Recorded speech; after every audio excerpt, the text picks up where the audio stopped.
Hello மக்களே, எல்லாரும் எப்படி இருக்கீங்க? வணக்கம், welcome back to the channel. நான் வீழ்வேன் என்று நினைத்தாயோ?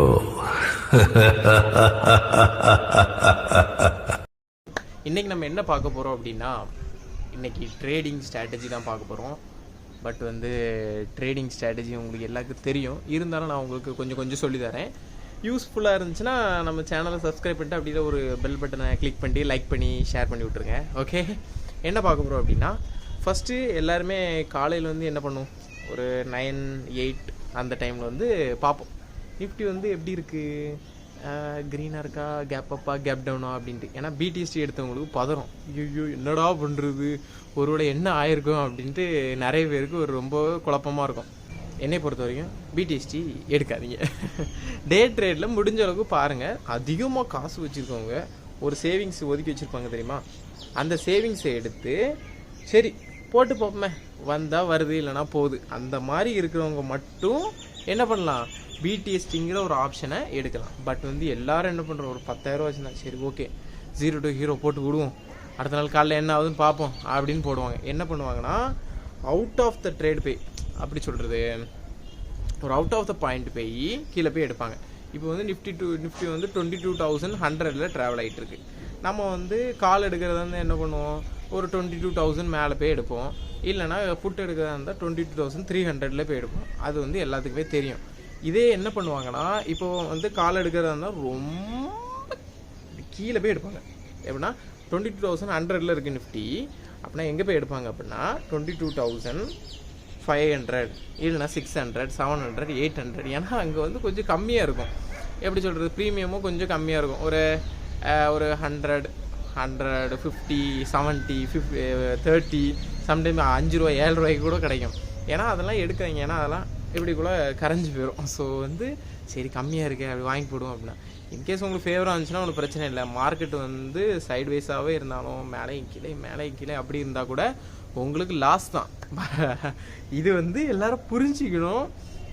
ஏன் இதை சொல்ல வரேன் அப்படின்னா, எல்லாரும் பண்ணுற தப்பே இதுதான். ஹீரோ டு ஜீரோ எடுக்கலாம். லாஸ்ட் டைமில் நம்ம லக்கு, அதாவது நிறைய காசு வச்சுருக்கவங்க சும்மா தூக்கி போடுறது ஓகே. செகண்ட் என்ன பார்க்க போகிறோம் அப்படின்னா, நம்மளோட ட்ரேடிங் ஸ்ட்ராட்டஜி. ஒவ்வொருத்தருக்கும் ஒவ்வொரு ஸ்ட்ராட்டஜி இருக்கும். சில பேர் என்ன பண்ணுவாங்கன்னா, காலையிலே மார்னிங் ட்ரேட் எடுப்பாங்க. சரி ஒரு 10:30 ஒரு ட்ரேடை முடிச்சிடணும் அப்படின்ட்டு. சில பேர் என்ன பண்ணுவாங்கன்னா, ஒரு 12:30 மேலே ட்ரேட் எடுக்கலாம் அப்படின்னு சொல்லிட்டு ஒரு 12:30 வரைக்கும் வெயிட் பண்ணி அப்படி மெதுவாக ட்ரேட் எடுப்பாங்க. சில பேர் என்ன பண்ணுவாங்கன்னா, லாஸ்ட் மினிட்ல ஒரு சடனாக ஒரு மூமெண்ட் கிடைக்கும் மார்க்கெட்டில். ஒரு 3:15 ஒரு 3:30 பை அண்ட் செல்லு வேகமாக நடக்கிறதுனால என்ன பண்ணுவாங்கன்னா, அந்த இதை யூஸ் பண்ணி அவங்க எடுக்க பார்ப்பாங்க. ஸோ அது நிறைய டிஃப்ரெண்ட்டாக இருக்காங்க. என்னையை பொறுத்த வரைக்கும் என்னது அப்படின்னா, மார்னிங் 11:15 மேலே ட்ரேட் எடுக்கிறது நல்லது.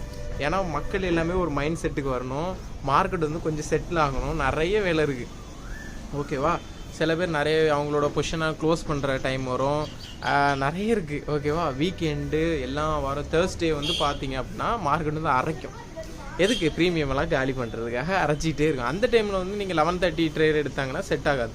ஒவ்வொரு நாளைக்கும் ஒவ்வொரு ஸ்ட்ராட்டஜி இருக்குது. ஸோ இது என்னோடய ஸ்ட்ராட்டஜி. 11:15 என்னோட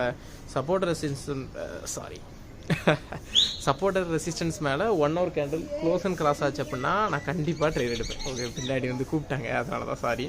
என்னோட சப்போர்ட்டர் அண்ட் ரெசிஸ்டன்ஸ் மேலே 1 hour candle close and cross ஆச்சுன்னா நான் கண்டிப்பாக ட்ரேட் எடுப்பேன். ஏன்னா நம்ம ட்ரேடர்ஸ் தான். ஸோ அதுக்காக நம்ம ட்ரேடிங்காக வெயிட் பண்ணிகிட்டு இருப்போம். வேறு என்ன இருக்குது, வேறு நம்மளோட ஸ்ட்ராட்டஜி இதுதான். ஒன்று சப்போர்ட்டை பிரேக் பண்ணி 1 hour candle close and cross ஆச்சு அப்படின்னா நான் கண்டிப்பாக ட்ரேட் எடுப்பேன். இப்போ இன்னொரு 3ஆவது விஷயம் என்ன பண்ண போகிறோம் அப்படின்னா, எல்லாரும் பண்ணுற தப்பு என்னென்னா, நம்ம சப்போர்ட் மேலே போயிட்டு க்ளோஸ் ஆயிரும். சரி க்ளோஸ் ஆகிடுச்சே அப்படின்னு சொல்லி எல்லோரும் டக்குன்னு ஒரு இதை அமைக்கிடுவீங்க. அப்போ தான் என்ன ஆகும்னா, நம்மளோட ப்ரீமியம்லாம் கொஞ்சம் செட்டில் ஆகும். இப்போ 200 இருக்குன்னு வைங்க, அப்போனா நம்மளோட நிஃப்டி கொஞ்சம் செட்டில் ஆகணும். ஏன் செட்டில் ஆகணும் அப்படின்னா, இப்போ இன்கேஸ் ஒரு கேண்டில் முடிய நேரம் நெக்ஸ்ட் கேண்டில் ஸ்டார்ட் ஆகுதுன்னா, இப்போ 200 இருக்க ப்ரீமியமோட லெவல்ஸ் என்ன பண்ணணும்னா கொஞ்சம் இறங்கும். இப்போ ஒரு நிஃப்டி ஒரு 200, நான் எக்ஸாம்பிள் கொடுத்த மாதிரி தான், 200 இருக்குன்னா ஒரு 190 இல்லை 185 அந்த மாதிரி ஒரு 15 to 20 பாயிண்ட்ஸ் குறையும். ஏன்னா அதை நீங்கள் ஐயோ கிலோ போதே அப்படின்னு நினச்சிடக்கூடாது. லோவில் வாங்கி ஹையில் தான் செல் பண்ணணும், இதுதான் ரூல்ஸ். ஓகேவா, இது எல்லாத்துக்கும் தெரியணும்.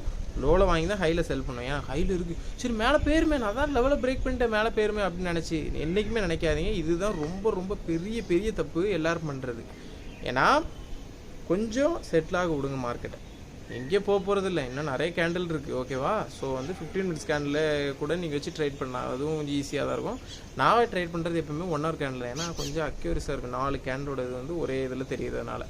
ஓகே, இப்போது கொஞ்சம் மார்க்கெட்டை செட்டில் பண்ண விடுங்க. நம்மளோட கேண்டில் வந்து நம்மளோட சப்போர்ட்டையோ இல்லை ரெசிஸ்டன்ஸையோ மறுபடியும் பிரேக் பண்ணி க்ளோசிங் கிராஸ் ஆகிடுச்சு. நெக்ஸ்ட் கேண்டில் ஓப்பன் ஆக நேரம் அந்த கேண்டிலும் நம்மளோட சப்போர்ட்டோ இல்லை ரெசிஸ்டன்ஸையோ தொட்டுட்டு ப்ரீவியஸ் கேண்டலோட ஹையை பிரேக் பண்ணி மேலே போச்சுன்னா மட்டும் ட்ரேட் எடுக்கிறது நல்லது.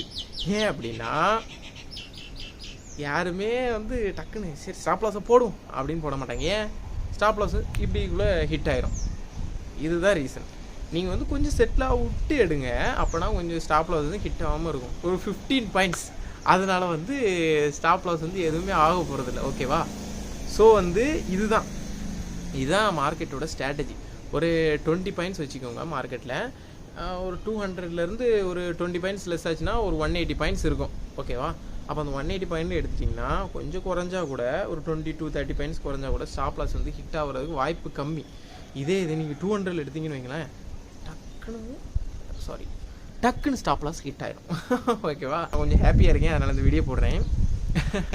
ஸ்டாப் லாஸ் வச்சுக்கோங்க. ஏன்னா வந்து நிஃப்டிக்கு நம்மளோட லெவல்ஸை பிரேக் பண்ணிட்டுனா ஒரு 20 to 25 பாயிண்ட்ஸ் நிஃப்டிக்கும், ஒரு 50 to 100 பாயிண்ட்ஸ் பேங்க் நிஃப்டிக்கும் வச்சு ட்ரேட் எடுங்க. ஏன் அப்படின்னா, ஏன் சொல்கிறேன்னா நம்மளோட லெவல்ஸு ஓகே நம்பலாம், அது பிரச்சனை இல்லை. இருந்தாலும் நெக்ஸ்ட் லெவலை தாண்டுமா இல்லை நெக்ஸ்ட் லெவலில் தொடுமா, அது வரைக்கும் நான் ஹோல்டு பண்ணலாமா அப்படின்னு கேட்டால் அது கூடாது. நம்மளோட டார்கெட் என்னது, இவ்வளோ, நம்மளோட லாஸ் எவ்வளோ அப்படின்னு சொல்லிட்டு ஃபிக்ஸ் பண்ணிவிட்டு வாங்க. இந்த ஃபிக்ஸ் பண்ணாமல் இவ்வளோ லாஸு, சரி எவ்வளோ வந்தாலும் பார்த்துக்கலாம், இல்லை இது எவ்வளோ வந்தாலும் பார்த்துக்கலாம் அப்படின்ட்டு லாஸ் வர நேரம் ரொம்ப ஃபீல் பண்ணுவீங்க. மார்க்கெட் முடிஞ்சுனா இது வந்து இல்லை நானும் ஃபீல் பண்ண மாட்டேனே அப்படின்னு நினச்சிங்கன்னா தப்பு. ஓகே, எல்லோரும் இப்போ தான் நினைப்போம். இருந்தாலும் அதிகமாக காசு வச்சுருக்கவங்க பிரச்சனை இல்லை. ஒரு மாதம் கூட லாஸ் ஆனால் கூட அவங்களுக்கு பிரச்சனை இல்லை. கம்மியாக காசு வச்சுருக்கவங்க ட்ரேடு எடுக்காதீங்க, கொஞ்சம் இன்வெஸ்ட் பண்ணுங்கள். இன்வெஸ்ட் பண்ணிட்டு ஒரு 1 to 2 years ஏதாவது சரி ஓகே, அதெல்லாம் நான் சொல்ல விரும்பலை, அது வந்து இன்னொரு வீடியோவில் பார்ப்போம். இப்போ வந்து ஜஸ்ட் ஸ்ட்ராட்டஜி பற்றி பேசிட்டனால இந்த வீடியோ அப்படி முடிக்கிறோம். பாய் மக்களே, நெக்ஸ்ட் வீடியோவில் பார்ப்போம். முடிஞ்சுனா நான் டூர் போனோம், அந்த வீடியோ இதில் ஜாயின் பண்ணுறேன். ஓகே, பாய்.